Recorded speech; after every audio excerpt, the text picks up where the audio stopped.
porque aparte del diezmo y la ofrenda, se le invita a los hermanos a que hagan ofrendas solo para misiones. Y son iglesias de mucha bendición, porque esas ofrendas son usadas para enviar hermanos de la misma iglesia o apoyar misioneros que en estos momentos alrededor del mundo están poniendo su pellejo mientras nosotros estamos en la suave banca de una iglesia los domingos, viviendo nuestras vidas y a veces poniéndonos un overol de cristiano los domingos y nos lo quitamos cuando salimos de la iglesia.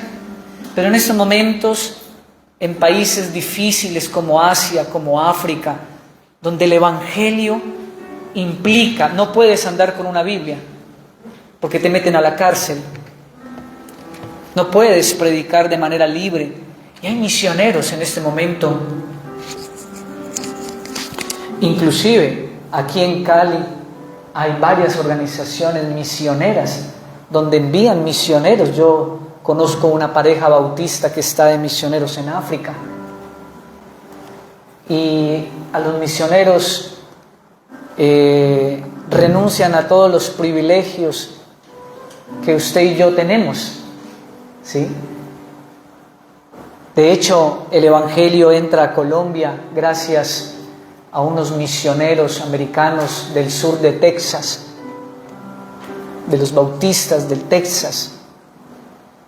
Entran por Buenaventura, dejando sus familias, sus comodidades, viniendo a un país, a unas ciudades difíciles, porque cuando entró el evangelio a Colombia, déjenme decirles, hermanos, que a los cristianos nos quemaban por orden del sacerdote del pueblo. Con consentimiento del sacerdote, los cristianos eran quemados, o al menos sus casas eran quemadas. Bueno, no sé por qué el Señor nos está inclinando hacia acá, pero yo tuve la fortuna de conocer varios hermanos que fueron los primeros cristianos en Cali o en el Valle del Cauca, porque el cristianismo entró a Colombia fue por Buenaventura y llegó al Valle del Cauca, y una de las primeras iglesias en Colombia fue la primera iglesia bautista que está allí en San Nicolás, y también la primera iglesia presbiteriana que está ahí en las Américas. Fueron las primeras iglesias. Es más, el colegio americano fue fundado precisamente por todo lo que le hacían a los hijos de los cristianos en los colegios de la ciudad. Yo conocí hermanos ya adultos que fueron de los primeros cristianos en Cali, en Valle del Cauca, y escuchar sus historias uno no sabía si alegrarse, si llorar, si dar gracias por no haber sido pionero del cristianismo. Pero muchos de ellos, cuando eran niños, por orden o por consentimiento del rector y los profesores, permitían que les tiraran escupa cuando llegaban al colegio, que los golpearan, les hacían caminito a los protestantes, a los cristianos. Y escuchar esas historias, conocí la historia de una, ya no vive, en esa época era una abuela, y haga de cuenta como las películas o los programas de televisión, que se sienta uno en el pasto a escuchar al adulto. ¿Lo han visto? Así fue en una finca, ¿no? Varios jovencitos nos sentábamos allí a escuchar, y ella, cuando era niña y llegó el evangelio a Cali, a Colombia, a Valle del Cauca, ella nos contó que tuvo que salir de su casa 2 veces porque se las quemaban, solo por ser cristianos y por leer la Biblia. Así que, qué comodidad en la que estamos hoy. Y decimos que somos cristianos cuando vivimos más en el mundo que realmente a veces en Cristo, ¿no? Estoy hablando en términos generales, no estoy hablando de usted, ni de la iglesia, ni de la Biblia, estoy hablando del cristianismo hoy. Entonces hay iglesias que tienen un corte ¿qué? Misionero. Hay diferentes tipos de iglesia. Nuestra iglesia es una iglesia de formación. Por lo tanto, Pablo, en una de sus cartas, dice: no me cansaré de repetirles las mismas cosas. Deuteronomio capítulo 8 comienza, o uno de sus apartes, hablando de la Shema: oye Israel, Jehová uno es. Y él dice: y se las repetirás. Así que, como somos una iglesia de formación, por esa razón tratamos de trabajar unas series para que el fundamento de la palabra quede firme. Así que yo los exhorto y los invito para que no se desconecte de las series, porque ¿quién de ustedes... Bueno, si me pongo a levantarle, que levanten la mano, todos la levantarían, pero nos tuvimos que haber visto al menos una serie en nuestra vida. Por ejemplo, ¿quién no se vio Betty la Fea? Eso es una serie. Los Reyes, El Chavo del Ocho. Bueno, El Chavo del Ocho no era tanto una serie, cada capítulo era diferente, pero si tú has sido fanático de una serie, hoy en día se puede. Hace 30, 40 años no podíamos hacer eso. Si nos perdíamos un capítulo, paila. No había manera de recuperarlo. ¿Había manera de recuperarlo? No había manera de recuperarlo. Hoy sí. Hoy están en plataformas de streaming. Hoy tenemos todas esas facilidades. Pero yo le hago una pregunta. ¿Usted pasa del capítulo 1 al capítulo 6? ¿Usted pasa del capítulo 1 al capítulo 3? No. La serie misma te invita a que ¿qué? A que vayas de capítulo en capítulo. ¿Ves? Y de hecho, los que somos fanáticos de la serie, yo soy fanático de las series, bueno, de las miniseries, no me gustan las series largas, me gustan las series corticas, de 5 capítulos, 6 capítulos, 8 capítulos, máximo 12 capítulos, y tiene que ser muy buena. Pero los que vemos series, ¿qué pasa siempre cuando comienza el siguiente capítulo? ¿Qué es lo primero que pasa? Un resumen cortico del anterior. Ahora, ¿por qué les digo esto, hermanos? Porque a veces somos irresponsables con lo que escuchamos y con lo que decimos. Repita conmigo: irresponsables. Hace un mes tuve una conversación con alguien.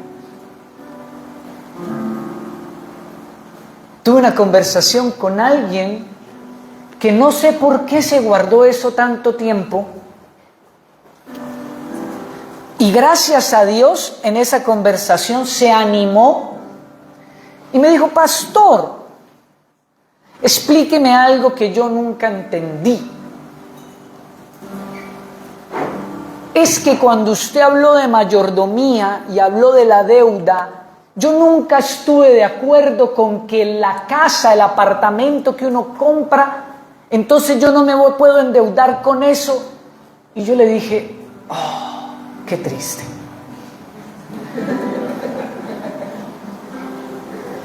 Te perdiste 5 capítulos de la serie. Y le dije: espero no le hayas hecho ese comentario a alguien, porque tuvo que haber sido muy infantil, muy inmaduro, muy irresponsable de tu parte.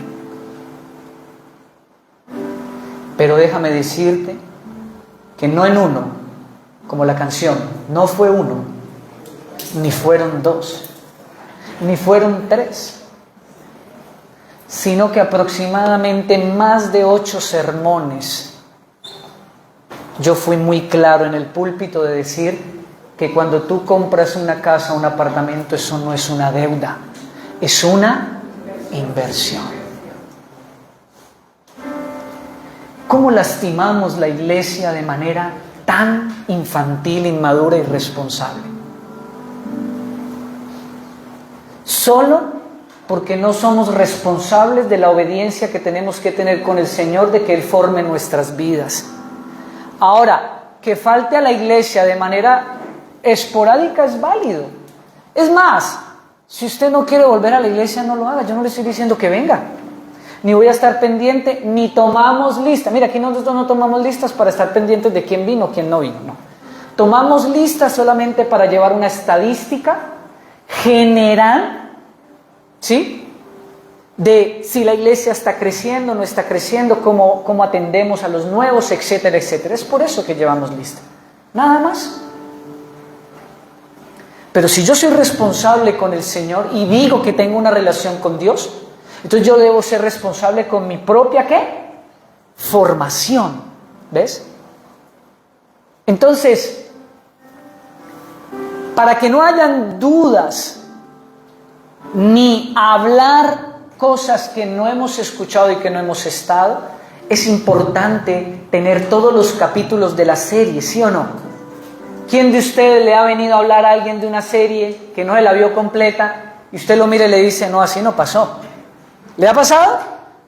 Así no fue.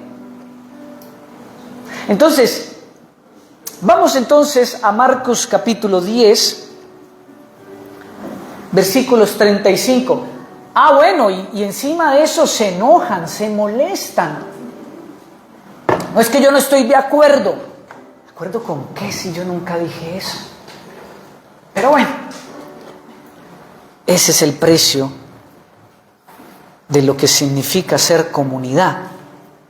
Capítulo 10, versículo 35 al 45. ¿De qué hemos venido hablando? Gobierno y estructura de la iglesia. Petición de Santiago y Juan. Entonces Jacobo y Juan, hijos de Zebedeo, se le acercaron diciendo, Maestro, queríamos que nos hagas lo que pidiéramos. Él les dijo, ¿qué quieres que os haga? Ellos le dijeron, concédenos en tu gloria, nos sentemos uno a la derecha y el otro a su izquierda. No vamos a repetir lo mismo de hace 8 días, solamente a mencionar rápidamente, ¿sí? Recuerden que los servicios se graban en YouTube, tenemos canal, ¿sí? Así que usted solamente pídalo o inscríbase, le llegan las notificaciones y ahí va a estar el servicio de la semana pasada.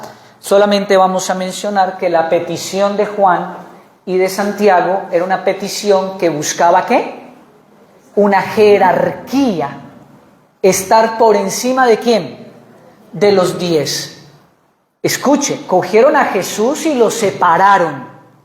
No lo hicieron en público, lo cogieron ¿qué? Aparte. Así que allí hay unas intenciones. Vamos a seguir leyendo. 38. Entonces Jesús les dijo, ¿no sabéis lo que pedís? ¿Podéis beber del vaso que yo bebo, ser bautizados con el bautismo con que yo soy bautizado? Ellos dijeron, ¿podemos? Jesús les dijo, a la verdad, del vaso que yo bebo beberéis, y con el bautismo con que yo soy bautizado serás bautizado. Pero el sentaros a mi derecha y a mi izquierda no es mío darlo, sino aquellos para quienes está preparado. Lo que está diciendo Jesús aquí es que no hace parte de las decisiones que Jesús toma de a quién coloca como a la derecha y como a la izquierda. ¿Por qué? Porque sería ir en contra de la misma escritura cuando dice el Señor que Él no hace acepción de personas y que en la iglesia no hay más hijos que otros. No, es que el hermano es 80% más hijo que yo. No, eso no existe en la iglesia. De hecho, si te perdiste el servicio de hace 3 semanas, te perdiste algo hermoso y sublime donde hablamos de lo que significa ser un hijo de Dios. ¿Recuerdan?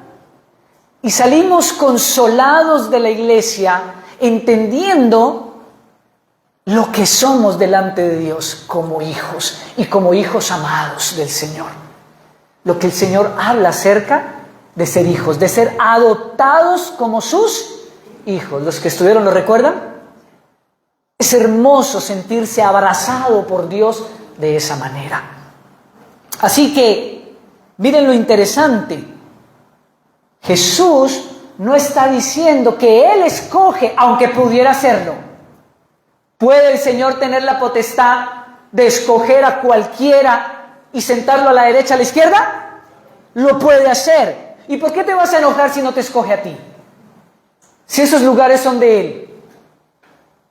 Es como el que se enoja con Dios que porque le quitó la vida, bueno, le quitó la vida, no, Dios no le quita la vida a nadie, pero perdió la vida un ser querido, alguien que amas. Perdón, es que la vida es de Dios y Él hace con lo que Él tiene, lo que Él quiere. No sabemos relacionarnos con Dios. No entendemos los atributos de Dios. Él es soberano. Amén. Él da, Él quita. Él es Dios. Cuando aprendemos a relacionarnos con Dios de la manera correcta, sufrimos menos. Nuestro ego menos se exalta. Y ya no pedimos derechos, sino que somos siervos. Siervos de Él, que es de lo que va a hablar aquí el pasaje. Sin embargo, Jesús dice, colocarlo a derecha e izquierda no me es dado a mí. ¿Por qué? Simple, porque solamente está preparado para aquellos que decidan estar a la derecha y a la izquierda. ¿Me está entendiendo? Es una decisión de cada uno de los creyentes estar a la derecha o a la izquierda. Ahora el Señor lo va a aclarar. Póngale cuidado. Versículo 40. Pero no sentaros a mi derecha y a mi izquierda no es mío darlos, sino aquellos para quienes está preparado. Bueno, ¿quiénes serán esos? ¿Quién será ese VIP? Ese super creyente, super ungido, super santo. ¿Será? Versículo 41. Cuando los oyeron los 10, ya el pasaje nos está indicando que los dos, Santiago y Juan, cogieron a Jesús y se lo llevaron aparte. Los 10 estaban, ¿qué? En otra parte. Cuando ellos lo oyeron, comenzaron ¿a qué? A enojarse contra Jacobo y contra Juan. ¿Por qué?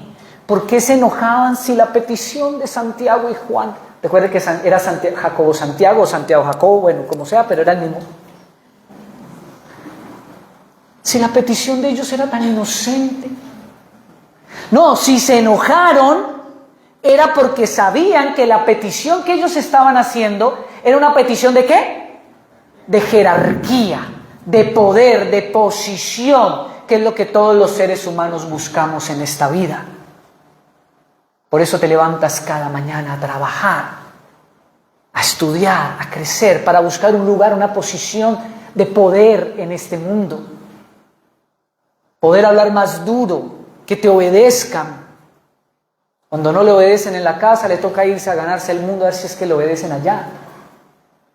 ¿Me hago entender? Seguimos leyendo, versículo 42. Mas Jesús se dio cuenta y los llamó ¿a quién?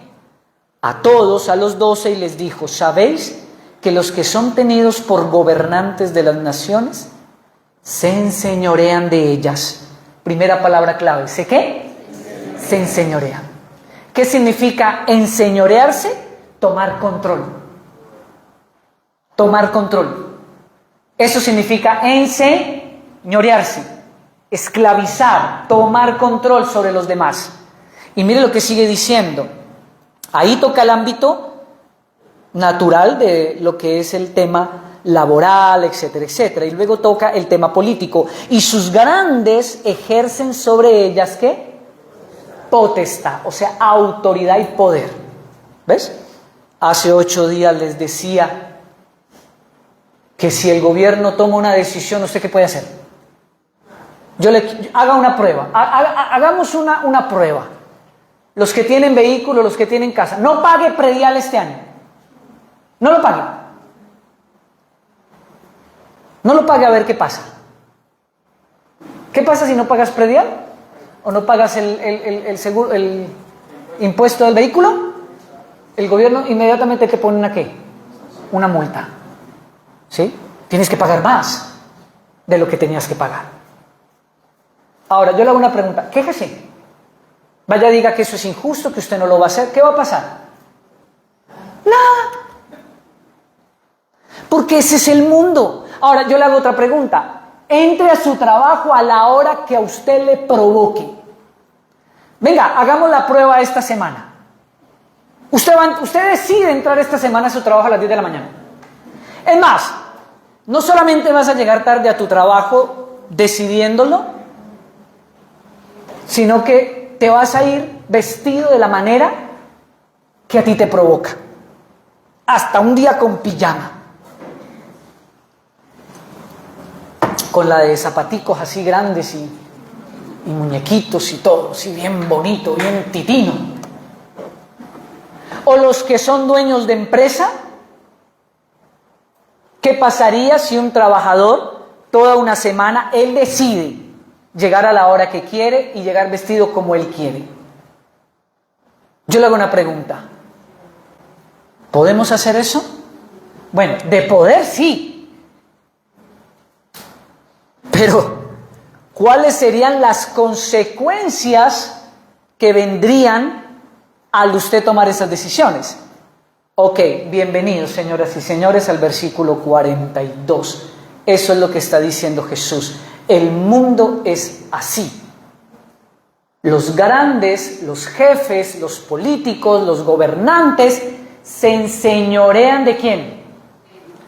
De las personas, de los países. ¿Cómo así que yo no puedo entrar a Estados Unidos cuando a mí me venga la gana? ¿Por qué? ¿Por qué? ¿Por qué no puedo entrar?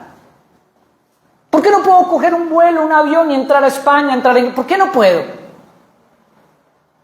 Pregúntense, ¿por qué?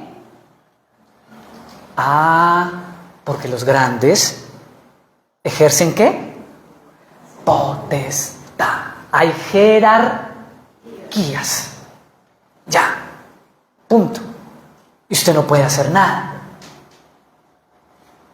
No puedes hacer nada.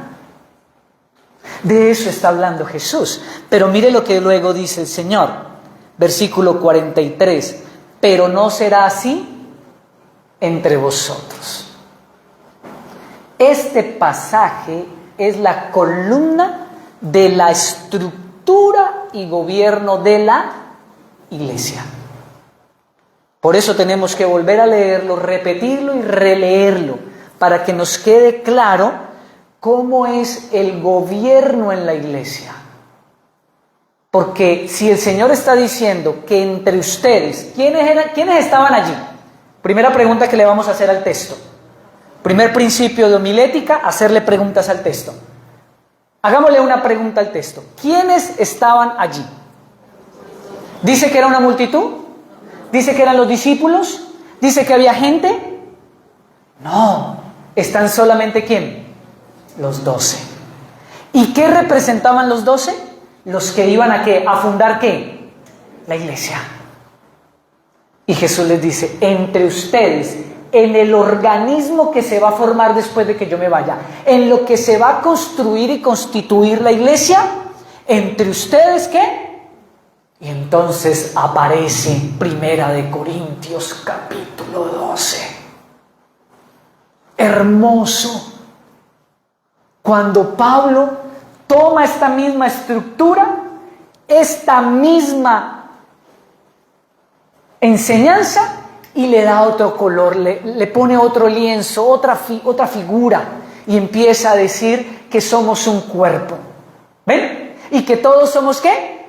Miembros del cuerpo. Y luego Pablo dice, ¿será el dedo más importante que el ojo? Pablo mismo responde, de ninguna manera. El único importante es la cabeza, que es Cristo. El resto somos ¿qué? Miembros. Ya. Es suficiente. Si usted es ojo, amén. Si usted es oído, amén. Bueno, o sea, hay algunas partes del cuerpo que no quisiera hacer, pero pues, si me toca, pues me toca. Ser lagaña no es parte del cuerpo.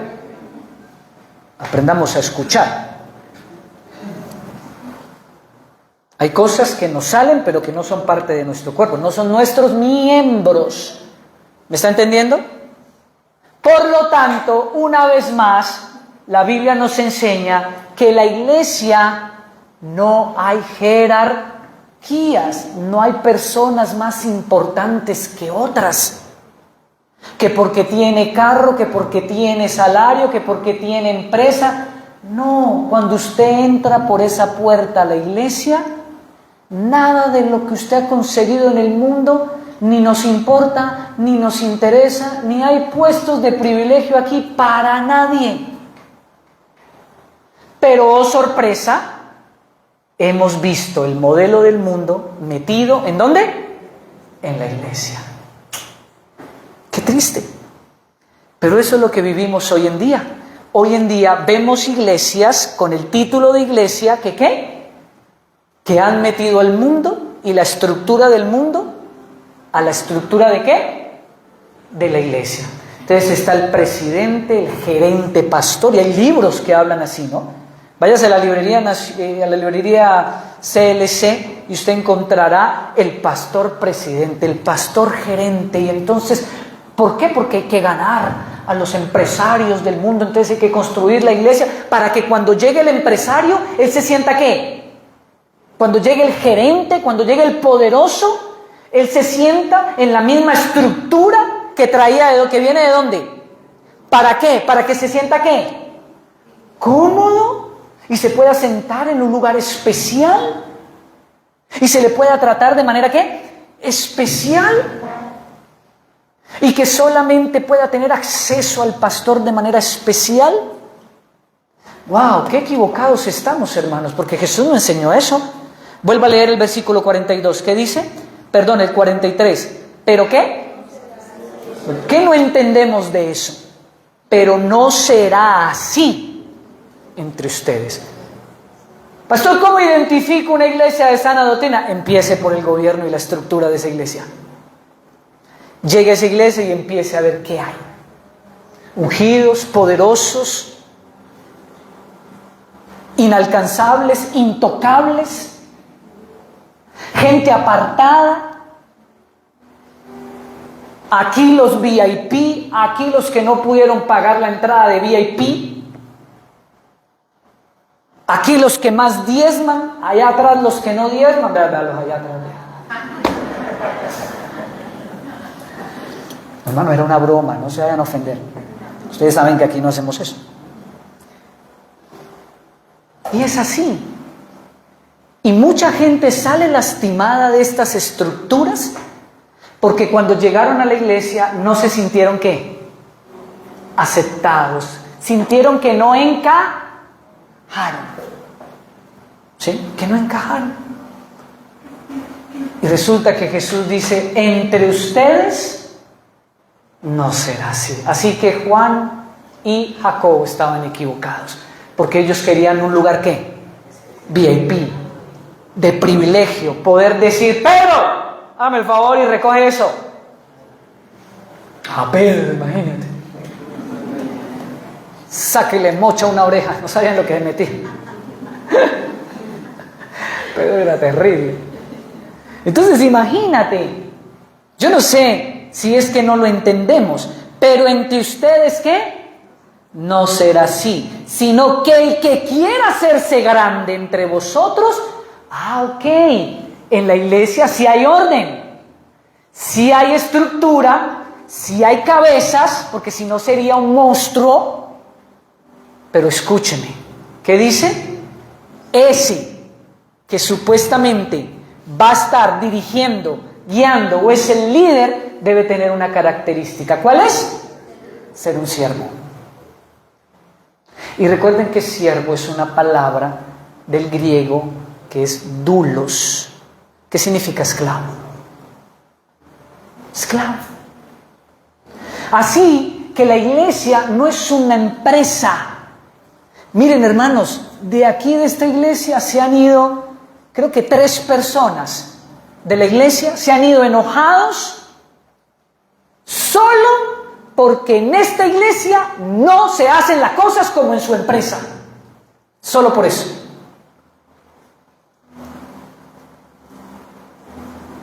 Solo porque no soportan que todo el mundo haga lo que bien le venga la gana en la iglesia y no hagan caso. Porque están acostumbrados que en la empresa el jefe, el coordinador, el director, lo que sea, el gerente, dice, se hace, ¿y qué hace la gente? Se hace. ¿Sí o sí? ¿Es así o no es así, hermano? Si no es así, usted no tendría empleados o usted no tendría trabajo. Así funciona. Se alcanzan estas metas. ¿No se lograron? ¿Qué hace la empresa? Pa' afuera. Chaolín. Sencillo. Y entonces quieren o venían creyendo que el pastor tenía que también ser el jefe en la iglesia. Y mandar y decir, vamos a alcanzar y me hacen el favor y todo el mundo tiene que traer una persona el próximo fin de semana y quien no lo traiga se expone en público, ¿no? Hermano, ¿a quién trajo? Y el hermano, no, pastor, a nadie. Qué vergüenza, hermano. Hermanos, yo sé que aquí hay gente que ha venido de esas estructuras y esto que estoy diciendo es verdad, se hace en mi púlpito. Y la gente queda humillada, apenada, avergonzada, porque no cumplió la meta. Tal cual como se hace en ¿dónde? En las empresas. Tal cual.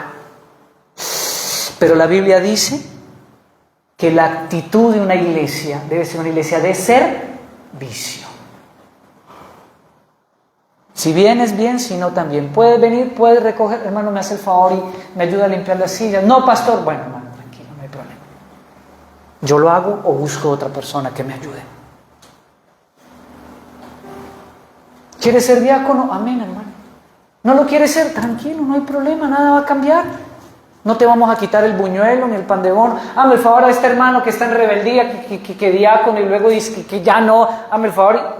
Es más, coloquemos un letrero. Aquí los diáconos desertores. Fila, agua. No, hermanos. No, porque todos tenemos nuestro tiempo. Hay ocasiones en que uno necesita ¿qué? Parar, descansar, revisar. Aquí, mire, estos chicos que ustedes ven aquí tocando en la alabanza, ninguno de ellos puede decir que están aquí porque les tocó. Ellos, esto fue su decisión. Y el día que digan, pastor, no puedo, ¿sabe qué le vamos a decir? Hermano, muchas gracias. No hay problema. Y si tenemos que volver a pistas, pues no hay problema, volvemos a pistas. Pero aquí a nadie se le va a tratar mal. ¿Me hago entender? ¿Me hago entender? Los que enseñan, ¿ustedes saben quiénes se encargan de sus hijos de manera fiel? Enseñando, preparando una clase, lo hacen de manera voluntaria. Es más, tenemos escasez de maestros. Mucha escasez de maestros. Nos faltan manos en la iglesia. Pero no vamos a manipular a nadie. Cuando Dios ponga en tu corazón el anhelo de servirle, hermano, levante la mano, bienvenido, te necesitamos. Pero aquí no vamos a manipular. Yo tuve un sueño y yo soñé que yo te vi dando una clase en la iglesia. ¿Y qué hace el hermano? Pastor, ¿en serio? Sí, hermano. Bendito Dios. No, aquí no vamos a hacer eso. Aquí no vamos a hacer eso. Si usted anhela en su corazón servir, levante la mano. Levante la mano. Aquí estamos para acompañarte. Siga leyendo conmigo, por favor, versículo 44. Y el que de vosotros quiera ser ¿qué? El primero será siervo de todos. ¡Wow! Es para estos que está preparado los lugares de liderazgo en la iglesia. En la iglesia el liderazgo se hace con servicio. Aquí no importan ni tus títulos, ni cuán preparado estás. No. Eso dejémoselo al mundo. Porque cuando usted envía una hoja de vida, un trabajo con toda la preparación que usted tiene, a usted lo jerarquizan, ¿sí o no? Es más, en estos días escuché a alguien que decía, no, pastor, ese trabajo no me salió porque salí sobreperfilado. O sea, se pasó la estructura. Porque todo está jerarquizado. Así funciona el mundo, funciona todo. ¿Ya? ¿Vieron lo que pasó esta semana? Bueno, yo mantengo pendiente de las noticias, me gustan mucho las noticias. ¿Y vieron la agresión contra el guarda de tránsito? ¿Y sabe cuál es la otra noticia? Que al otro día la alcaldía cerró ese establecimiento. Quedó cerrado. Por culpa, no sé si era el jefe o un empleado, por culpa de un empleado. No sé si era el jefe o el empleado. Cualquiera de las dos perdió. Igual perdió. Por todo lado perdió. No hay, como jefe o como empleado perdió. Increíble. ¿La alcaldía qué hizo? Cerró, punto. Ya. ¿Quién alega? Ya. Ese es el mundo, así funciona. Así funciona la empresa. Pero dice Jesús que entre nosotros, véame el dedo, por favor. Entre nosotros, ¿qué? No será así. Ya. No será así. Ah, es más difícil. Claro, los hermanos que le vengo contando se frustraban y mantenían a veces frustrados y enojados porque las ovejitas inmaduras, infantiles, no hacen caso. Ya. En estos días vino un diácono encargado, son 8, ¿no? Son 8 diáconos encargados. 1. Bueno decir eso para que ya empezaron. ¿Quién será mi diácono? Menos mal son 8, ¿para qué? 1, frustrado. Pastor, no hacen caso. Llegan a la hora que quieren. Digo, hermana, ¿qué hago? Silencio. Ya. Pero pastor, entonces revisa si realmente estás sirviendo de corazón o no. ¿Por qué estás allí? Porque si no, entonces simplemente di, no quiero más y ya. Si no aguantas la inmadurez de los hermanos que teniendo un compromiso no lo asumen de la manera correcta y te quedas en silencio. Y cuando los veas, porque esa es la directriz de la estructura. Haz que el pastor nos dijo, no hermanos, es la estructura de la iglesia. Y los diáconos encargados tienen la estructura en su mente. ¿Y sabe cuál es la estructura de la iglesia? Que cuando pase eso, deben sonreír. Y deben abrazar. Así por dentro se estén saliendo todos los chukis. Usted abraza y dice, tranquilo hermano, no pasa nada. ¿Sabe por qué? Porque la estructura de la iglesia siempre va a cuidar el corazón de los demás. Siempre. Si yo no lastimo corazones, ningún diácono lo va a hacer. Y como dice el dicho, va a tener que pasar por encima de mí. Pero nadie en la ibra lastima a nadie. El único que puede lastimar en la ibra soy yo.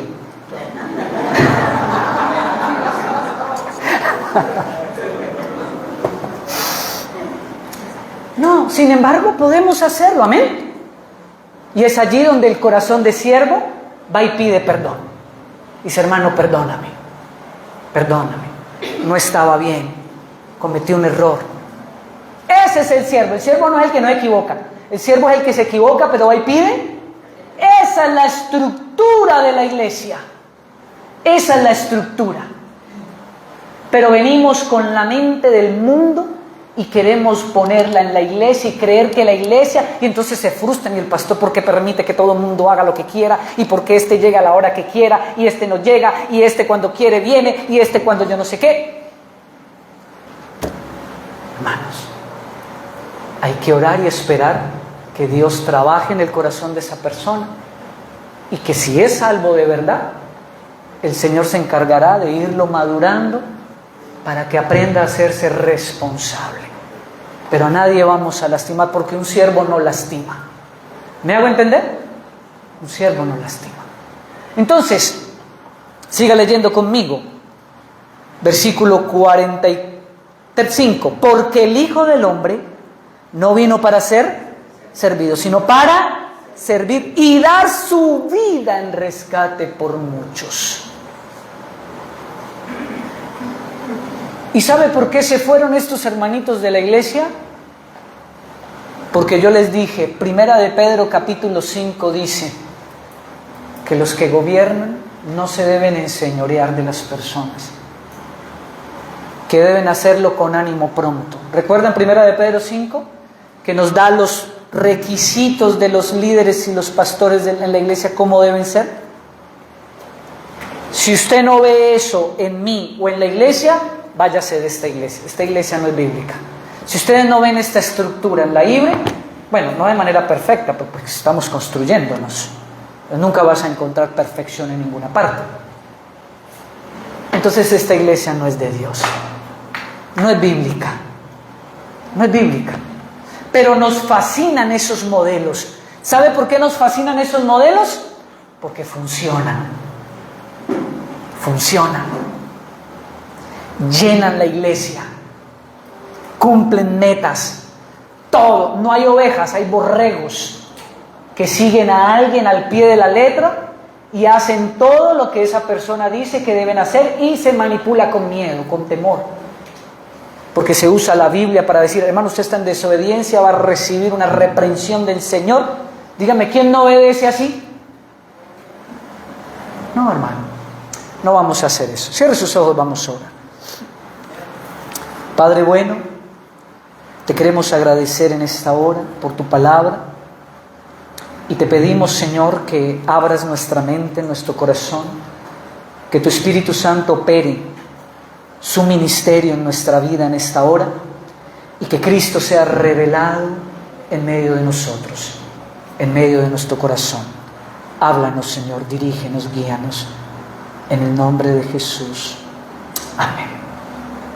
Así que, mi hermano, le pido perdón si usted tiene ese modelo, que no es malo. ¿Estoy diciendo que ese modelo es malo? ¿Estoy diciendo que ese modelo del mundo es del diablo? No, no ponga palabras en mi boca, yo no he dicho eso. Solo que la Biblia es clara que dice, en la iglesia no será así. Ya. Entonces, si usted ha sentido molestia porque usted viene empapado, si usted es de los que cumplen metas y está preocupado que porque la iglesia ve sillas vacías y entonces ¿qué está pasando? Pastor, ¿dónde está la estrategia?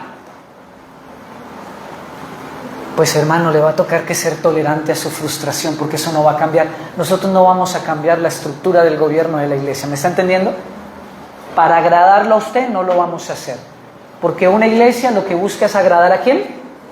Al Padre, su palabra. Si usted me demuestra bíblica y teológicamente que usted tiene la razón y que yo me tengo que comportar así, que la iglesia tiene que cambiar, hermano, si usted me demuestra bíblicamente eso, le aseguro que yo lo hago.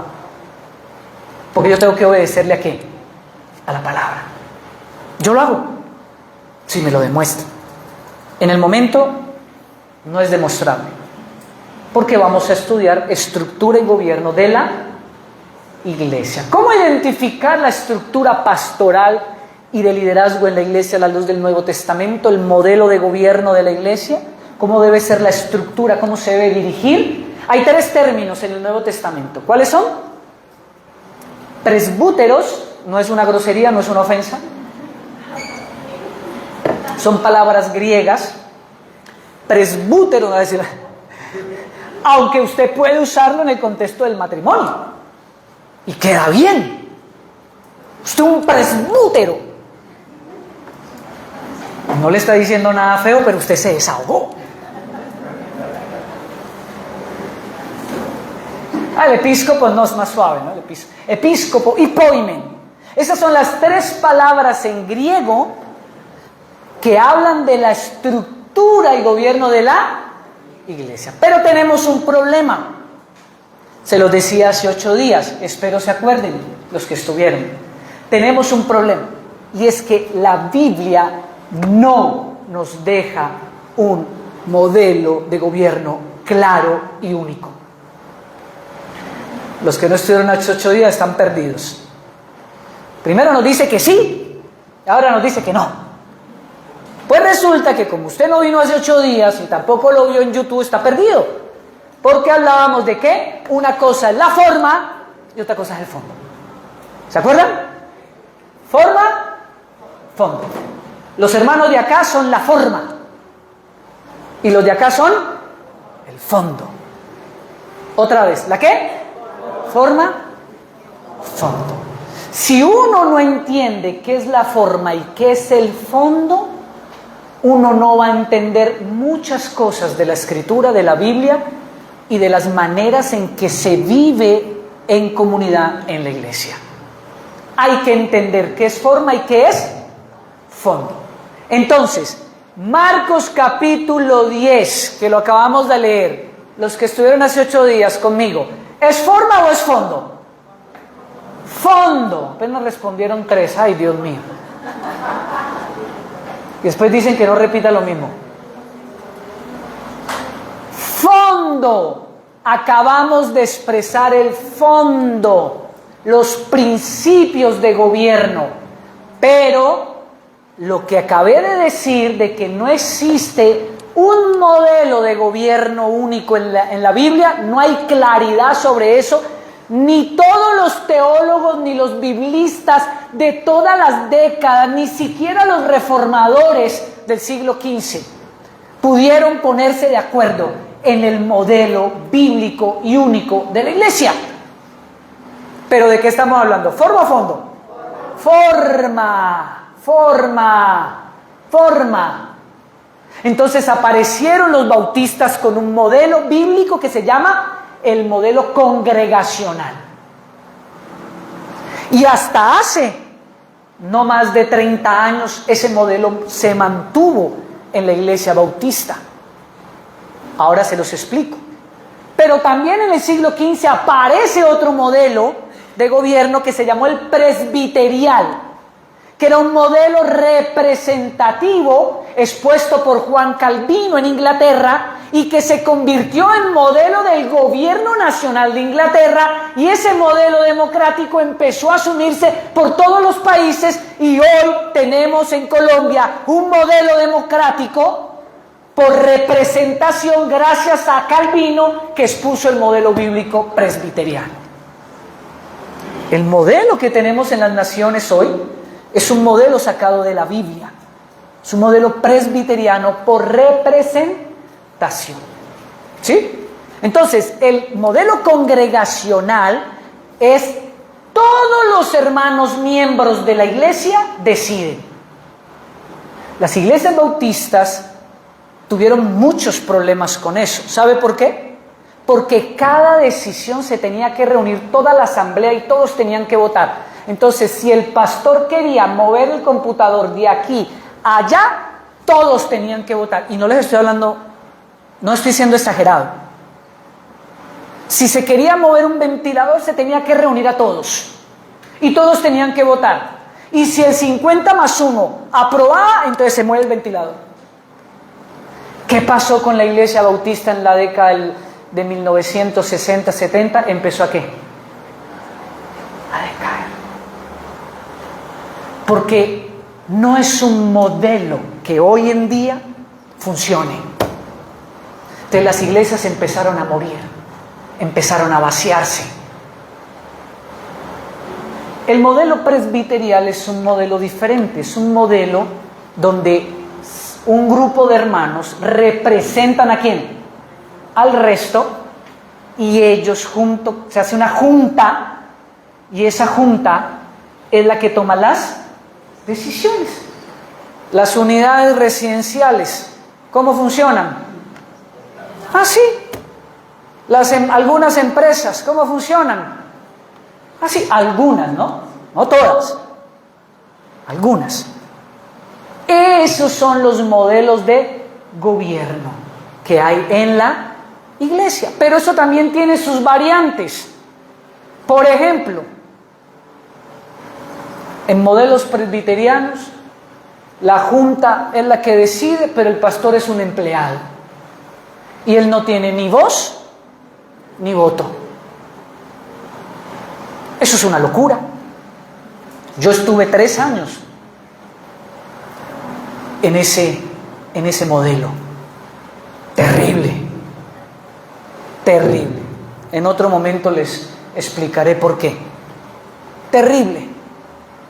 Entonces, No existe en la Biblia, escúcheme bien, no existe en la Biblia un modelo que diga este es. Cada iglesia o cada organización eclesial tiene la libertad bíblica de escoger el modelo que más le funcione de acuerdo a su misión, a su estrategia y a su llamada.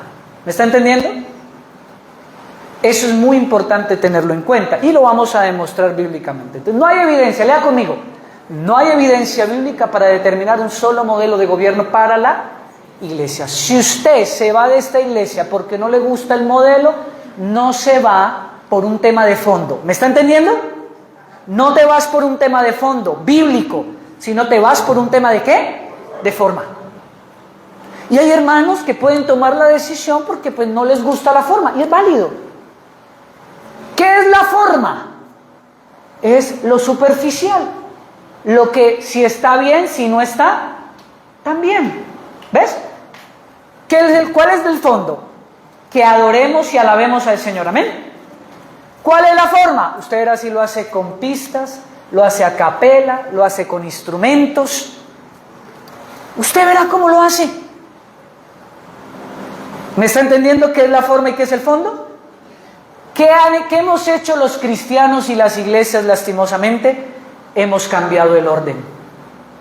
Hemos colocado las formas como fondos. Gran error. Por eso hay que hacer una gran diferencia. Conocí el caso, yo se los conté hace 8 días, de una iglesia que nadie iba al tiempo de oración. Era todos los miércoles a las 7 de la noche. Yo llegué a esa congregación y yo empecé a notar que solamente iban 3, 2 personas. Y era un templo grandísimo, así que, bueno, si fuera en un lugar como esto, 2 o 3, pues hace un poquito de bulto, ¿sí o no? Pero un templo inmenso, 2 o 3 quedaban, ¿qué? Perdidos. Entonces se hizo la propuesta.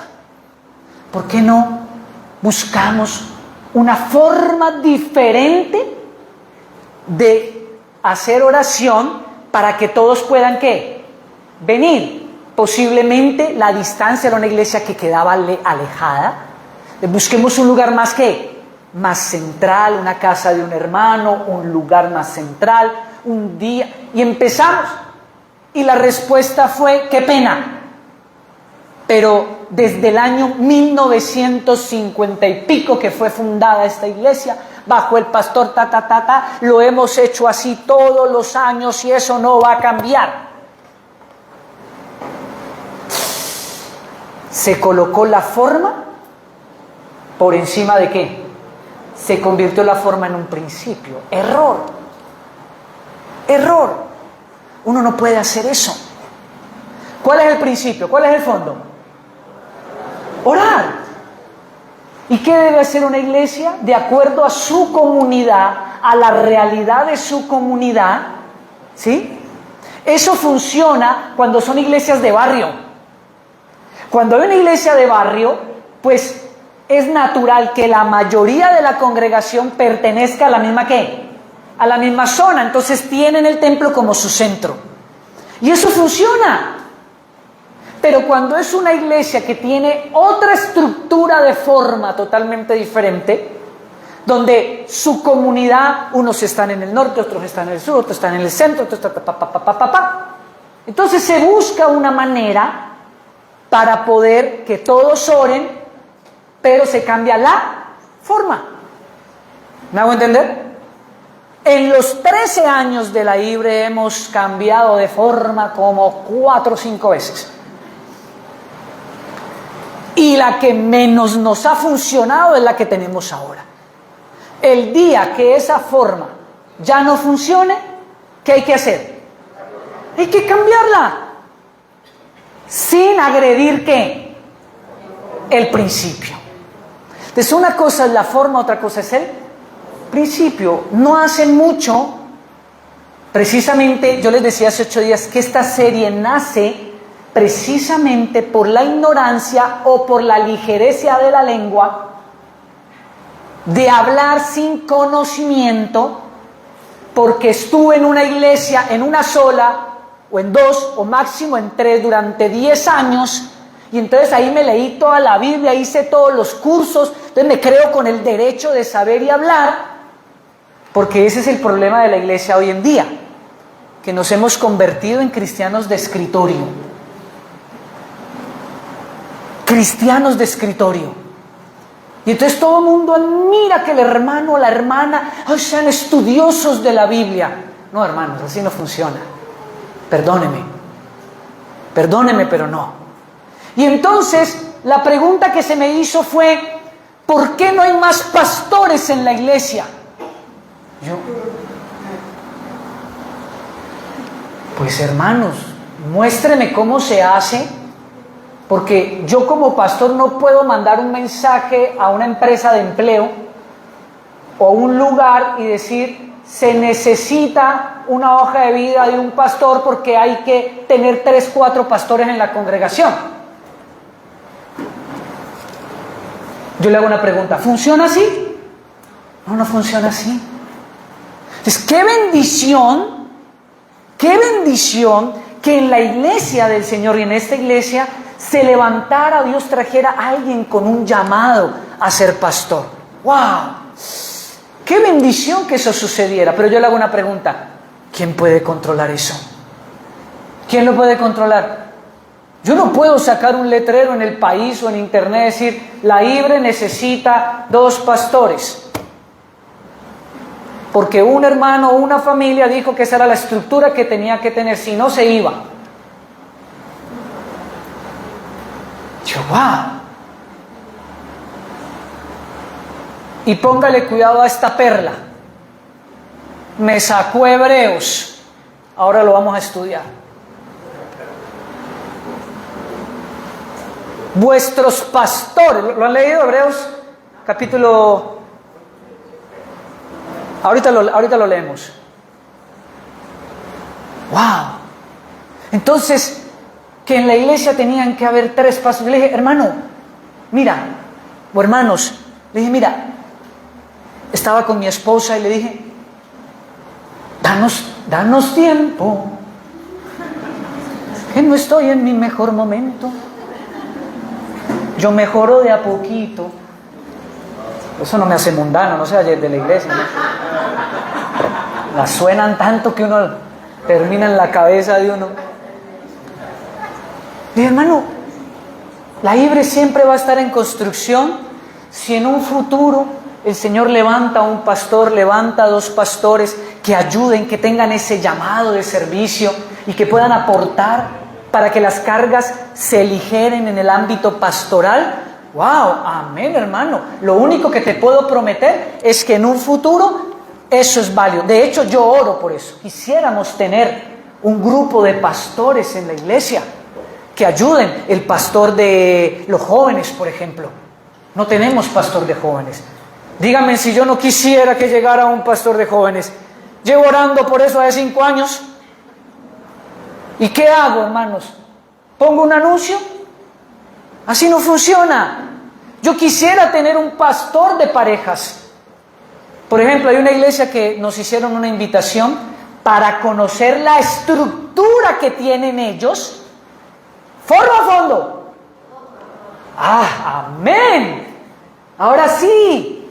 Fondo no, yo no tengo por qué ir a otra iglesia que me enseñe el fondo de una estructura, porque para eso necesito ¿qué?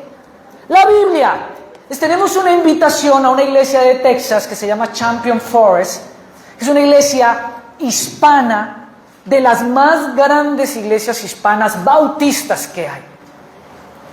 Y tenemos una invitación y ya el pastor de esa iglesia nos hizo la invitación y nos quiere dedicar 3 días para irnos a formar en cómo es que ellos tienen una estructura.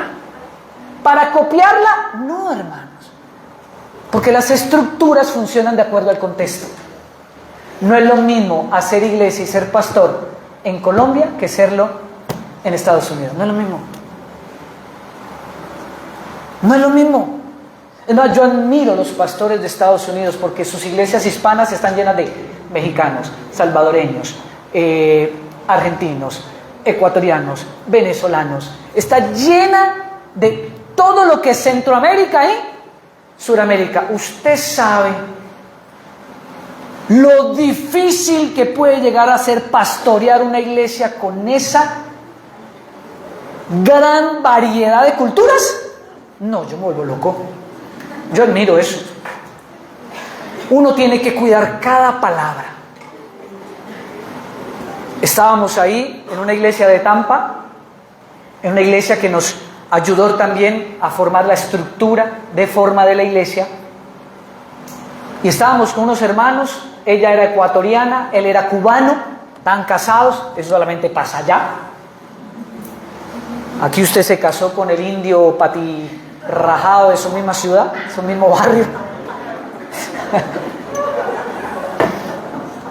Si mucho estaba en el sur y se casó con uno del norte, o jamundeño, o palmireño, no sé. Entonces estaba la ecuatoriana con el cubano. Y muy queridos, y estaba charlando mi esposa, y ellos tenían una hija adolescente y estaba por ahí con los jóvenes. No sé por qué a mi esposa se le ocurrió la gran idea de decir, ay sí, tu hijita, la mona. ¡Ja! Inmediatamente el cubano arrugó la ceja así. La mona. Y claro, la hermana ecuatoriana, pues ella entendía y sabía, inmediatamente intervino. No, la rubia. Porque para los cubanos, mona, pues es un mono, es un mico. Y él no entendió que no se estaba refiriendo mi esposa a que la hija era una mica. Y claro, se ofendió. ¿Ves? No, qué locura. Entonces, hermanos, las formas encajan de acuerdo al contexto. Pero hay gente dentro de la iglesia de corte legalista que ha estudiado 3, 4 años y cree ya que es teólogo, ¿sí? De hecho, a esa persona me tocó decirle, hermano, muéstrame tu cartón de teólogo o muéstrame tu cartón de maestría en teología. Porque hasta donde yo sé, solamente tienes una carrera de otra cosa que no tiene nada que ver ¿con qué? Con la teología. ¿Me hago entender? Entonces, hermanos, es muy difícil, muy complicado el contexto. Cuando no entendemos la diferencia de forma y qué, y fondo, pasan esas cosas. Pasan esas cosas. Y resulta que la forma no puede reemplazar el fondo. Entonces, que teníamos que tener pastores, hermanos, eso no va a pasar. Tomen la decisión que tengan que tomar, pero no podemos aplicar esa exigencia, ¿sí? Porque usted, pastor, es el único que nosotros vemos que hace. Bueno, muy bien intencionados, ¿no? Porque pues me veían solo. ¿Qué nos tocó hacer? Reunir a todo el equipo ministerial y decirles, hermanos, estamos cometiendo un error de forma en la iglesia. Y es que ustedes están tras bambalinas y nadie los está viendo. Entonces todo el mundo cree que el único que está arriba es el pastor. Por esa razón es importantísimo hablar de la estructura y gobierno de la iglesia, ¿sí? Por ejemplo, las parejas de la iglesia. Tenemos un equipo de 5 parejas. A mí, ¿quién me dice que yo no puedo tomar como pastor las decisiones sobre las parejas? Pero si ya tenemos un equipo, una estructura ministerial, esas decisiones se deben tomar ¿qué? Como estructura ministerial. Pero no se ve, nadie se da cuenta. Entonces, ¿qué nos tocó hacer? Reunirnos. Hermanos, ¿hay retiro o no hay retiro? ¿Qué piensan? ¿Qué creen? ¿Qué debemos hacer? Hay estas opciones. ¿Nos tiramos? Voten. Listo. Ok, nos tiramos. Ya. Yo les hago una pregunta. ¿La IBRE tiene que volverse una iglesia donde tiene que tomar fotos de cada situación que pasa en la iglesia? Entonces tomamos foto. Hermanos, sonrían. Hermanos amados, aquí estamos en reunión todos tomando decisiones, las parejas tienen un equipo, No, hermanos, la iglesia tiene una estructura, pero como no preguntamos, no nos metemos, nos quedamos desde afuera solamente ¿qué? Hablando, y no nos damos cuenta. Pero esto nos ayuda a crecer. Ahora, ¿ya entendimos la forma y el fondo? Ok, vamos a Hebreos, capítulo 13. Busque Hebreos, capítulo 13. Y vamos a leer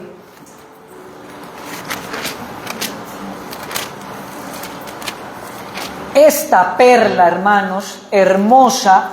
Y ojo, por favor, no se vaya a quedar con lo que yo le voy a decir. Vamos a hacerle preguntas al texto y usted va a sacar sus propias conclusiones. ¿Amén? Ahora, ¿de dónde viene este tema de que en una iglesia tienen que haber 3, 4, 5 pastores? ¿De dónde viene este tema? Sencillo. ¿Por qué estamos enseñando esto? Hermanos, porque se nos metió una corriente teológica que fue una reacción de la iglesia carismática. ¿Ustedes entienden qué es una reacción? ¿Ustedes entienden qué es una reacción? Bueno, salió una reacción de la iglesia carismática por todos los abusos, la manipulación, todo el daño y todas las heridas y el evangelio de la prosperidad que estas iglesias enseñan. Y entonces hubo una reacción. ¿Cuál fue esa reacción? La iglesia hoy conocida como reformada. De hecho, ya le están quitando el reformado, ¿no? Ya le están quitando la palabra reformado, porque uno antes identificaba, hace 5 años para atrás, uno identificaba una iglesia reformada por el nombre. Iglesia Bautista Reformada, Iglesia Presbiteriana Reformada, Iglesia Reformada, Hoy ya no se identifican así. ¿Ya le quitaron la palabra? ¿Por qué será? Bueno, resulta que los reformados son hijos de un personaje, de un pastor, que inclusive yo sigo, ya casi no. De hecho, tengo libros de él en mi biblioteca. De hecho, he aprendido mucho de él porque es un teólogo impresionante, que se llama John MacArthur, no John Ordóñez, tranquilos. Pero si se llama John es porque tiene que ser bueno en la alusión. Se llama John MacArthur. John MacArthur es el padre de la iglesia reformada. Pero ¿qué pasó con nuestros hermanos reformados? El problema es que ellos nunca te lo van a aceptar. Usted se los puede decir a ellos. Yo lo he hecho, porque tengo muchos amigos, hermanos que son de iglesias reformadas. Yo lo he hecho, ellos nunca te lo van a aceptar. Pero John MacArthur es el papa de la iglesia reformada, literal. Para ellos lo que John MacArthur dice es casi o a veces está por encima de la palabra de Dios. Gran error, eso ya es una secta. Eso ya es una secta. Y son tan extremos porque John MacArthur, o la iglesia de John MacArthur, una iglesia grandísima en Estados Unidos, de hecho ya hizo un video de despedida porque ya está en sus últimos días. Y si usted quiere leerlo, léalo, se lo recomiendo. ¿Quiere ver los mensajes y los estudios de John MacArthur? Hágalo, hermano. ¡Wow! ¡Qué bendición! Pero tenga cuidado, él no es Dios. Él no escribió la Biblia, es simplemente un predicador y un teólogo, que también hay que revisarlo ¿con qué? Con lupa. Y hay muchas cosas que yo, por ejemplo, no estoy de acuerdo con él. Porque yo también soy teólogo, llevo 25 años estudiando. Y he leído sus libros. Y el segundo al mando de la iglesia reformada se llama Paul Washer. Y se los digo por experiencia propia, porque en el año 2012 y 2013 los consumí muchísimo, muchísimo.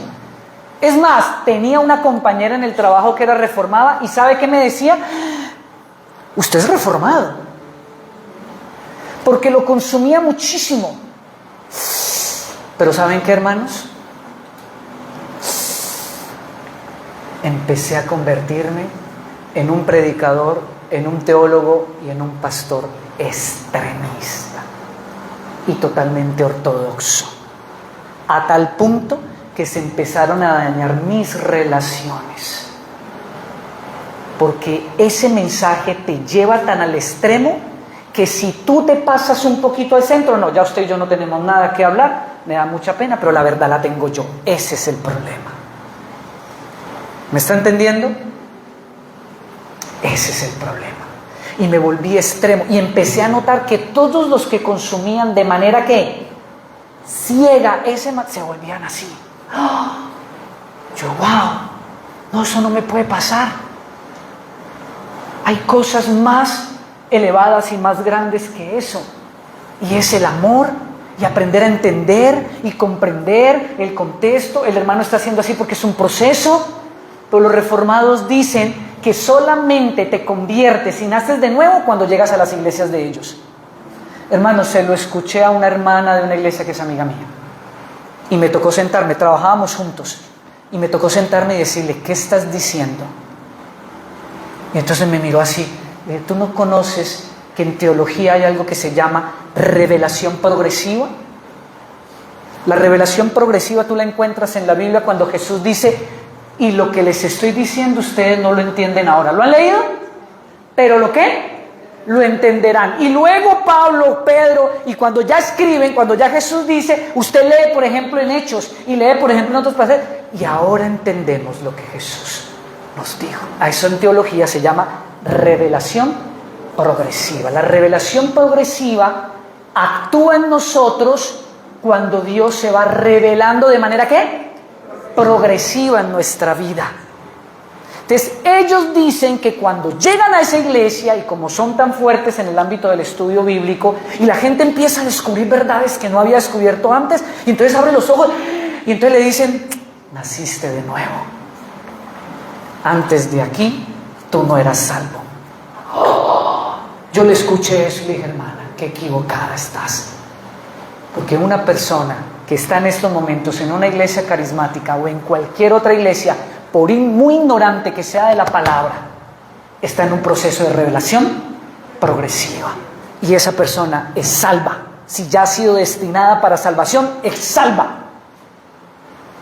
Así esté, porque recuerdan cuando Mateo 24 Jesús dice que aún a los creyentes, los falsos profetas los engañarán.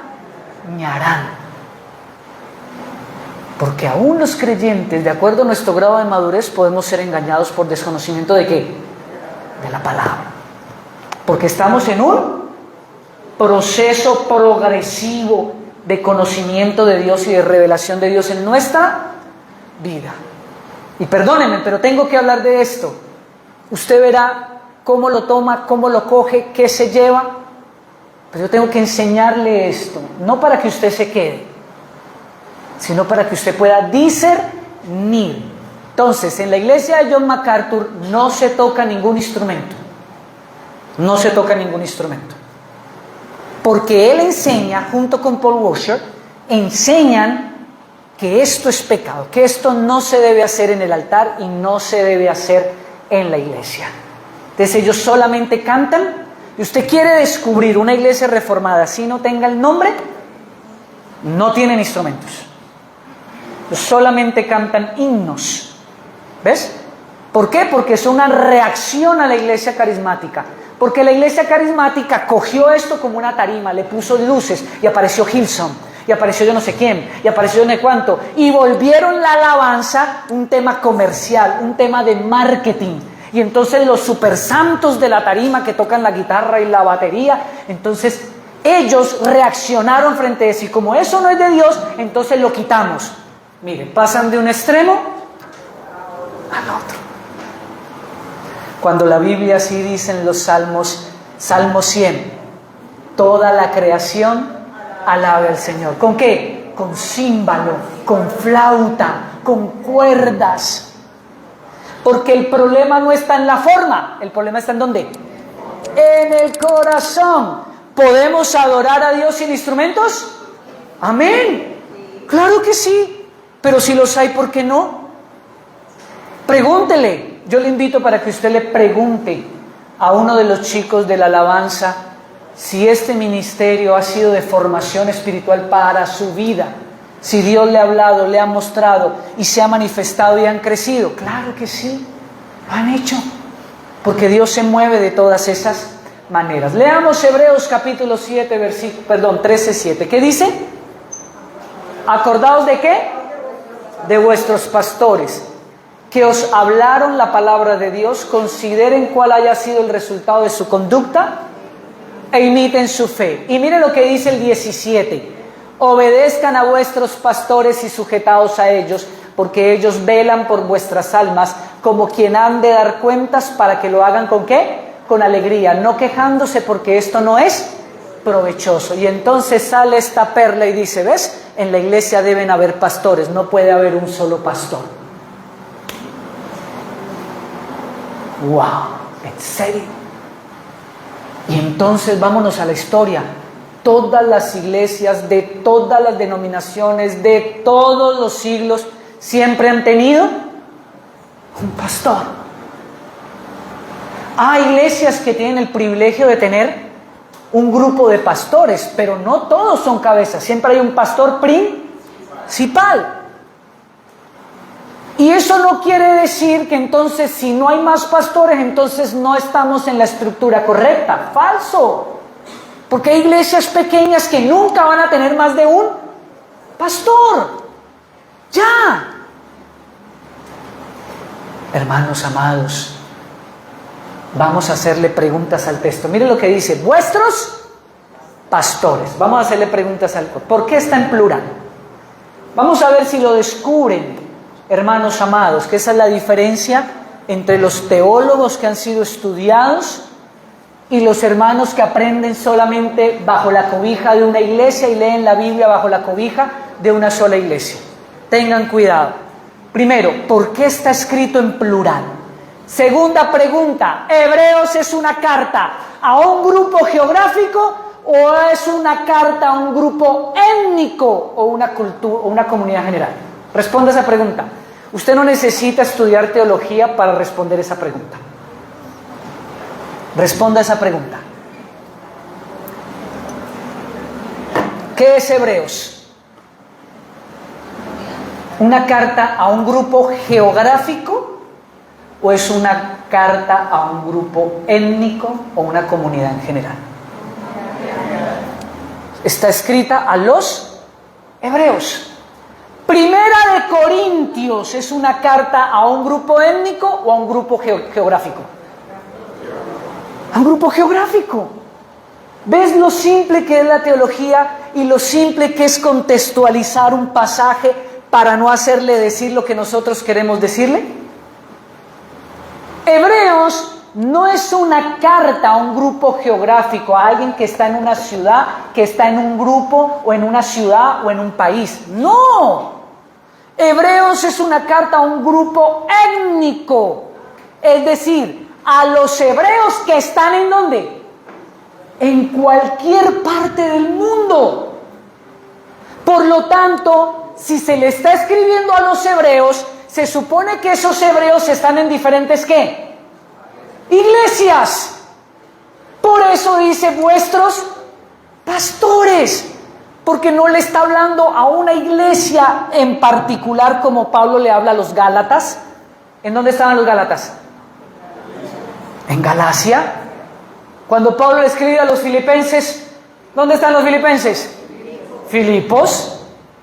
Era un grupo geográfico, ubicado, una comunidad en un lugar específico.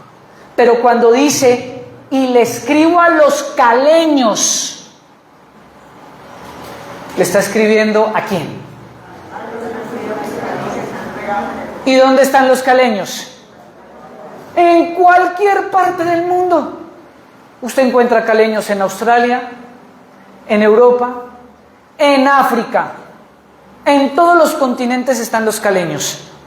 Por lo tanto, cuando Pablo escribe, bueno, algunos le endilgan la carta de Hebreos a Pablo, otros no es muy claro, pero cuando el autor de Hebreos escribe, le está escribiendo ¿a quién? A un grupo étnico.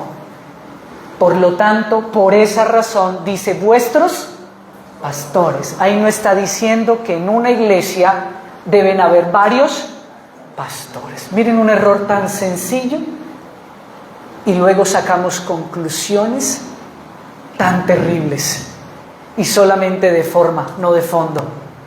No es que yo llevo 5 años estudiando la Biblia, hice 3 cursos virtuales, 4 cursos. No, hermano, así no funciona. Así no funciona. Yo por eso respeto. Y cuando sé que alguien sabe más que yo, porque yo no estudié eso, así haya leído, así haya estudiado algo, yo pregunto. Yo pregunto. Venga, muéstreme, enséñeme, convénzame, argumenteme. Porque es que usted estudió eso y lleva 25 años estudiando eso. ¿Me hago entender? Yo le hago una pregunta. ¿Usted iría a una consulta médica de alguien que estudió medicina solamente al lado de otro médico, pero lleva 10 años al lado de un médico? ¿Usted lo haría? Bueno, como somos en Colombia, si las personas se mueren por cirugías plásticas en un garaje, por la amiga que es estética, eso sí pasaría en Colombia, pero no sería algo normal ni natural. Pero así somos. ¿Me hago entender? Ahora, ¿es lo mismo decir a los romanos que a los hebreos? No, hermanos. Entonces, cuando dice vuestros pastores en la carta de Hebreos, ¿a qué se está refiriendo? ¿Que hay varios pastores en una iglesia? Hermanos, saquen conclusiones ustedes, lean. No tengo por qué decírselos yo. Aquí no es mi opinión, no es lo que yo creo, no es convencerlos de nada. Simplemente hagámosles preguntas sencillas al texto. ¿O está hablando de los pastores que están en las iglesias, en cualquier parte donde estén los hebreos? ¿Ven cómo cambia? Esto es clave. Las iglesias, históricamente hablando, siempre han tenido un pastor principal. Los bautistas siempre han tenido un pastor, pero este debe estar siempre acompañado ¿de qué? Ancianos, que en griego es presbúteros y episcopos. La palabra en griego para pastor es poimen. Repita. Poimen. Poimen es la palabra griega para pastor. Pero siempre el pastor debe estar rodeado no de otros pastores, aunque si los hay, amén. ¿Está entendiendo? Pero debe estar rodeado de ancianos, que en griego es presbúteros y ¿qué más? Y episcopos, que cumplen la función de pastorear juntamente con él, cumpliendo una función pastoral en la iglesia para protegerla. Ojo, no que sean pastores, sino que cumplen una función pastoral. Yo le hago una pregunta. ¿Usted tiene llamado a pastor? Pero la Biblia dice que usted tiene que pastorear su familia, su casa. ¿Dice la Biblia eso o no? Que usted es el sacerdote de su hogar. Entonces usted no es pastor ni es llamado a poimen, pero usted sí tiene una obligación en una función pastoral. Los ancianos no son pastores, entendiéndolo desde el punto de vista poimen. ¿Me está entendiendo? Por esa razón el griego hace la diferencia entre los nombres. No se me duerma, el griego hace la diferencia entre los nombres. Si el pastor estuviera en el mismo conjunto de los ancianos, no existiera la palabra poimen. ¿Me está entendiendo? No existiera. Si no hubiera diferencia en la iglesia entre un anciano y un pastor, la palabra poimen en griego no tendría sentido. Y recuerden que el griego siempre le pone una palabra a cada distinción. Recuerde que el griego nunca llama amor a todo. ¿Llama amor a todo? El español sí. El español le llama amor a todo. El papá le dice a la mamá, te amo. El hijo le dice al papá, te amo. Los amigos allí ya hasta se dicen te amo. No hay distinción. El griego tiene 3 palabras para decir te amo, para decir amor. ¿Cuáles son? Eros, que es el amor de esposos, íntimo, sexual. Ágape, que es el amor incondicional, que es el amor de Dios. Y filipos o filipeo, que es el amor filial entre hermanos, familiares, etcétera, etcétera. El griego hace distinción. Por esa razón aparece la palabra poimen, porque el poimen, ¿sí? Espero que no me vayan a empezar a llamar así. Entonces, ¿qué poimen? Porque entonces ahí sí me toca cambiar el modelo de la iglesia. Hace distinción de poimen a presbúteros y episcopos. Y adivine qué más hace la Biblia. El presbútero y el episcopo los utiliza de manera generalizada e igual. No hay diferencia. El poimen se diferencia. Ahora lo vamos a ver. Pero el presbútero y el episcopo los utiliza de manera, ¿cómo se llama? No, con sinónimo. Es decir, son sinónimos. En un mismo pasaje, a los mismos Pablo los llama presbúteros y los llama episcopos, a los mismos. En cambio al poimen no. Eso es hermoso. Y ya voy a terminar, hermano. ¿Qué hacen ellos? Cumplen la función de ¿qué? De pastorear, de protegerla. ¿Protegerla de qué? Lea conmigo. ¿Protegerla de qué? De una autoridad incuestionable. Es decir, los ancianos de la iglesia junto con el pastor protegen la iglesia para que no se vuelva la iglesia un lugar de autoritarismo. O sea, la protegen de autoridades incuestionables. ¿Qué es una autoridad incuestionable? Es alguien que hace lo que le da la gana con la gente y nadie puede decir nada. Hay iglesias que tienen otro modelo, que no es bíblico, donde el pastor se acuesta con la secretaria, se acuesta con la hermanita, y los ancianos lo saben y se quedan callados. Y dice que yo soy el ungido, yo soy el pastor. Eso se llama autoridad incuestionable. ¿De qué más? De la manipulación moral y bíblica, de la deshonestidad económica, ovejas maltratadas, lastimadas, falta de respeto a la voluntad y libertad de las ovejas, etcétera. O sea, abusos de poder y autoridad. Esa es la función de la estructura de gobierno de la iglesia: proteger la iglesia, protegerla, cuidarla. Esa es una misión de todos y especialmente de los ancianos. De manera mutua, el pastor cuida que no vayan a haber abusos, pero los ancianos cuidan que el pastor no vaya a ser abusivo. ¿Me entienden? Eso es lo que hace el gobierno en la iglesia. Esto no pasa en la empresa. ¿Esto pasa en la empresa? Esto no pasa en la empresa. El gerente o el jefe se acuesta con 3 y ¿qué pasa? ¿Lo echan? ¿Lo sacan? No, es el dueño. Ya. Es más rápido se van los abusados que él. Y no ha pasado eso en las iglesias, donde terminan yéndose los hermanos abusados, robados, heridos, y nadie dice nada. Todo el mundo se queda callado, nadie denuncia. Y yo siempre les digo a todos, a los jóvenes se los he dicho, a las niñas de la iglesia se los he dicho.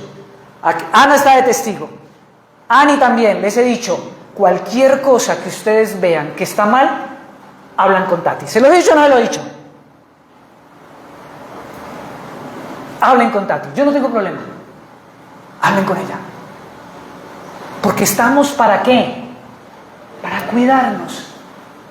Para cuidarnos de los abusos de poder. Solamente quiero, porque esto ya es para dentro de 8 días, quiero que pongan su mirada aquí en Tito capítulo 1 versículo, no veo bien, 5. Por esta causa te dejé en Creta, para que corrigieses lo deficiente y establecieses ¿qué? Ancianos en cada ciudad, así como yo te mandé. ¿Y por qué les coloco esto? Para que usted no se vaya a perder el servicio dentro de 8 días, porque dentro de 8 días vamos a convertir la iglesia en un lugar de estudio del griego.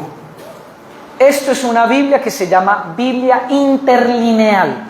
¿Qué es una Biblia interlineal? La encuentras en internet. La Biblia interlineal lo que hace es ponerte el griego en el que fue escrito los textos originales del Nuevo Testamento y la traducción en español.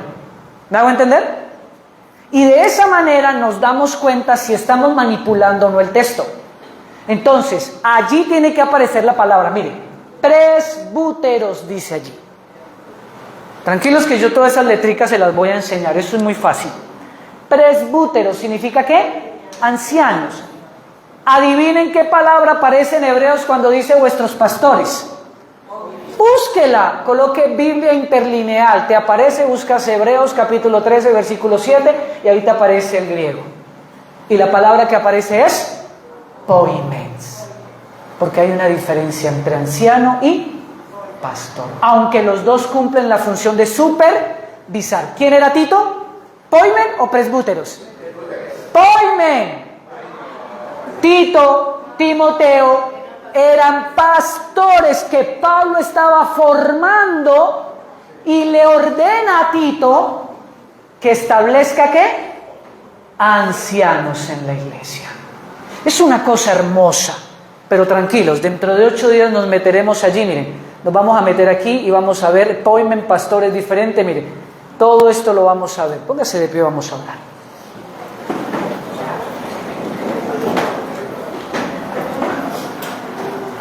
Yo le hago una pregunta, ¿es necesario aprender esto o no, hermanos? Supremamente necesario. Importantísimo para el creyente, para el cristiano. ¿Dónde está Jorgito? Ah, ya. Pensé que se había apagado. Necesario. ¿Por qué? Porque no podemos permitir que nos engañen, ¿sí? Nadie tiene las malas intenciones. Cuando yo tuve esa conversación, no hubo malas intenciones, pero no sabemos quién venga con malas intenciones y empiece a ¿qué? A decirle a este y a decirle a este y al incauto o al que primero llega a la iglesia, y entonces terminan, y eso pasa en las iglesias, termina un grupo enojado y en contra del pastor arrastrando, y ahí es donde vienen las divisiones. ¿Por qué? Por una falta de conocimiento. Una falta de conocimiento. Falta de conocimiento. Es más, tristemente, en muchas ocasiones me ha tocado decir, hermano o hermanos, ¿cuántas iglesias han fundado? ¿Cuántas iglesias han comenzado? ¿Han tenido que luchar contra lo que implica hoy levantar una iglesia desde cero? No, pastor. Entonces, ¿por qué hablamos? Es como el profesor de administración que se para en un salón de 50 estudiantes universitarios, tercer semestre, a enseñarles cómo está estructurada una empresa y qué aspectos debe tener una empresa. Y entonces el estudiante le pregunta, profesor, ¿cuántas empresas usted ha formado y tiene? Yo toda la vida he sido docente. No he formado ni tengo ninguna. Entonces, y eso está pasando hoy en día. Eso está pasando hoy en día. Dígame si un profesor, los que tienen empresa, le ha tocado lidiar con terminar el mes y no tener para pagar nómina. ¿Un profesor lidia con eso? Y no poder cumplir las metas. Entonces, hermanos amados, es una invitación para que no nos quedemos solamente en el escritorio sentados diciendo es que yo he estudiado mucho. No, hay que preguntar, hay que meterse, hay que indagar, hay que tener la experiencia. Pastor es un autoritario. Bueno, hermanos, miremos la estructura, y viendo la estructura y lo que dicen los hermanos que están dentro de la estructura, ellos son los que dicen si eso no es. Amén. Yo no puedo decir no lo soy, no. Pregúnteles al consejo pastoral, pregúntele al equipo ministerial, pregúntele a los equipos, a los jóvenes. Nada más la última reunión que tuve con el equipo de jóvenes de conexión de la iglesia. Pastor, ¿qué hacemos? No sé, decidan.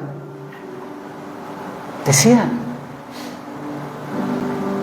Y constantemente les digo, ¿qué hacemos? Es la pregunta que les hago. ¿Qué hacemos? Díganme qué hacemos. Entonces, hermanos, qué bendición poder estudiar esto. Cierre sus ojos. Padre, yo le invito para que usted allí haga su oración. Y le invito para que, si has cometido el pecado de hablar sin conocimiento de causa, hablar o escuchar sin preguntar, sin involucrarse, sin tener el conocimiento completo, porque siempre que estudiemos algo a la luz de una sola organización, siempre va a ser un conocimiento sesgado. Siempre. Así que yo te invito para que, si te has tomado un café con el diablo, yo te invito para que le pidas perdón al Señor.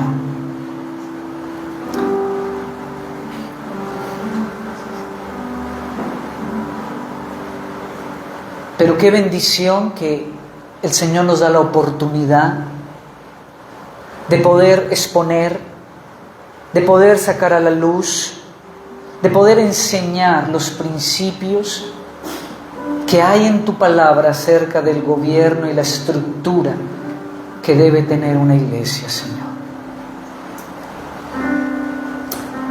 Ya es nuestra responsabilidad, Dios, a la luz de los argumentos de tu palabra, lo que nosotros mismos decidamos o aprendamos para nuestra instrucción y para poder, Señor, seguir entendiendo tu voluntad para nuestra vida. Sí es responsabilidad de cada creyente conocer la palabra de Dios, la estructura, para poder identificar si la iglesia, cualquiera que sea, está en pos de tu palabra y tu verdad. Sí es nuestra responsabilidad, Señor. No podemos ser irresponsables y decir, allá cada quien. No, es mi responsabilidad aprender a cuidar la iglesia donde Dios me ha puesto. Conocer tu palabra. Porque tu palabra dice que vendrán lobos rapaces a querer destruir a las ovejas. Y todos nosotros somos esa primera línea de defensa para no permitir que los lobos entren a destruir tu obra, Señor. Porque tu palabra dice en 1 de Pedro 5:8 que el diablo anda como león rugiente buscando a quien devorar. Y Santiago dice que una sola chispa, una sola pequeña y diminuta chispa puede encender todo un bosque. Y Santiago habla de la lengua. ¿Cómo somos de ligeros con la lengua sin primero no haber evidenciado, ser instruido, vivir la experiencia, involucrado? Una sola chispa puede encender y dañar y quemar todo un bosque. Señor, que cada uno de estos servicios nos capacite y nos dé las herramientas que como iglesia necesitamos para poder defender la obra que tú has puesto aquí de aquellos, Señor, que quieren destruir. Pero solo con los principios de tu palabra, Dios. Padre bendito, ayúdanos a entender que en la iglesia no hay jerarquías, que en la iglesia hay siervos, que ser siervo es la punta del pináculo en la iglesia y no es hacia arriba, es hacia abajo. Porque tu palabra dice, quien quiera liderar debe lavar pies. Esa es la autoridad en la iglesia, Señor. Así que te damos gracias, Señor, por darnos la bendición y la oportunidad de ser instruidos a la luz de tu palabra. Te damos muchas gracias, Padre. Yo te pido que bendigas cada hogar, cada familia, cada hombre, cada mujer. Que la bendición del Padre, del Hijo y de tu Espíritu Santo estén sobre cada uno de nosotros, sobre cada una de las familias de tu iglesia. Padre, te pedimos que abras los cielos de bendición para cada uno de nosotros en esta nueva semana que comenzamos, y que tu presencia, tu amor y tu misericordia nos rodee, nos acompañe en medio de cada decisión, en medio de cada una de nuestras vidas. En el nombre poderoso de Jesús. Amén.